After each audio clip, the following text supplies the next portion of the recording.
Welcome back. In this video, we're going to be going over the grave cards in this deck, and we're also going to be going over the control cards, just because I don't run too many of both. So first up, we have Reanimate. Good old Reanimate. Put a creature card from any graveyard into play under your control. Sure, you lose life to its CMC, but if somebody has a really sweet card in their grave, you can basically snag that card from them. Odds are you'll want to grab something with an ETB, mainly because, you know, you won't have the creature out for long if it's a big threat. Moving on. Eternal Witness. Definitely a staple in all green EDH decks. Allows you to return any card from your graveyard to your hand. Very abused ETB card. Crucible Worlds. A lot of people don't tend to run this card, mainly because it is very specific. It allows you to play lands from your graveyard as though they were in your hand. But, you know, that's only going to be useful for decks that run a bunch of, you know, play additional land cards, or, you know, if they sack a bunch of lands like my deck does. Yawgmoth's Will. Until the end of the turn, you may play cards in your graveyard as though they were in your hand, basically. And you exile them, but, I mean, hey, it's a fair cost. Yawgmoth's Will. Play your grave. Play those cards that people hated on. You know, it's just so good. Shield Red Whispering One. I do not like running Reanimator cards, but this card kind of goes beyond that, and it basically forces your opponents to sack creatures. So it does give you a bit of a board advantage while it's out on the battlefield. A bunch of people are asking, you know, why don't you run the other two Praetors, like, what was it? The Green Praetor and Gentaxias. Gentaxias is fun. I've cloned Gentaxias before when I've seen other people play it, and I've ended up cloning the Green Praetor. I personally want the Green Praetor because it is really nasty. Gentaxias, I really don't care much for it. It's good, but it's not great, in my opinion. Because, I mean, in Damia, you're going to be dumping out your hand anyways. You know, if somebody's playing it, you're going to dump your hand anyways. Or, you know, in some cases, it draws you 7 at the end of your turn, so you might have to discard the additional cards you had before. Or, you know, if you have, like, 10 cards, discard them.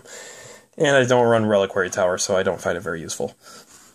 Next up, going into the control aspect of this deck. Cyclonic Rev. I usually will only cast this card if I have Boseiju, or if I check to see that all my opponents have all their mana sources tapped. Notice, not saying all lands, because I'm including lands, creatures, artifacts, anything that can give them mana for a counterspell. I make sure that all of that's tapped. Otherwise, I'm going to cast this with Boseiju. Now, of course, if they're running Venser, Shapeshifter, then, you know, it's kind of like, oh, well, I'll play it again next turn. Clone. Kind of a staple in every blue deck. Allows you to copy any creature on the battlefield. If somebody has a great advantage, then you can get that great advantage as well with Clone. The price of 4. Say they run something along the lines of Ulamog. You know, you get an Ulamog for 4. Now, you don't get the cast effect, but hey, still not bad.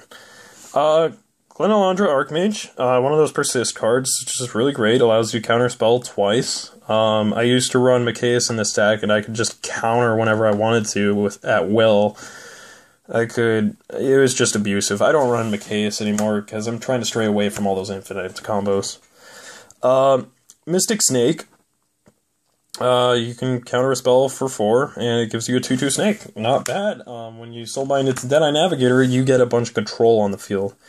Prophet Crewfix lies under the realm of control, mainly because she allows you to cast creature cards and untap your lands on other players' turns, which is really sweet. It's mainly the untap lands that I go for. So, you know, people might be asking, why don't you run Seedborn Muse? Well, nobody's traded me a Seedborn Muse, so I'm stuck with a Prophet. But Prophet's very great in my opinion. I love the fact that she allows me to cast my creatures as though they had flash.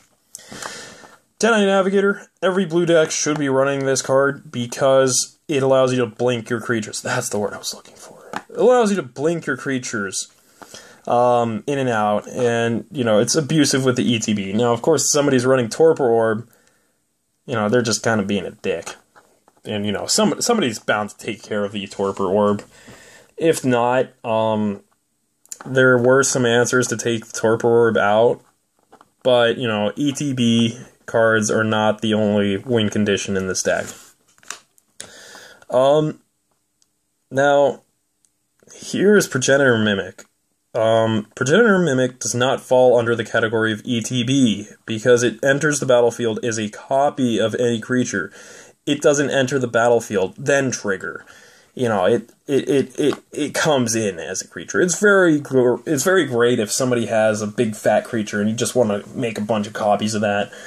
In a lot of games, I tend to copy like Avengers Zendikar, or I happen to copy Craterhoof Behemoth, and then it just kind of goes really dumb after that point, because, you know, you get one Craterhoof Behemoth, then you have two Craterhoofs, then you get 4, then you get basically 8, and, you know, it's just multiplication factor of 2 there. Anyhow, that concludes this video, so see you guys in the next video.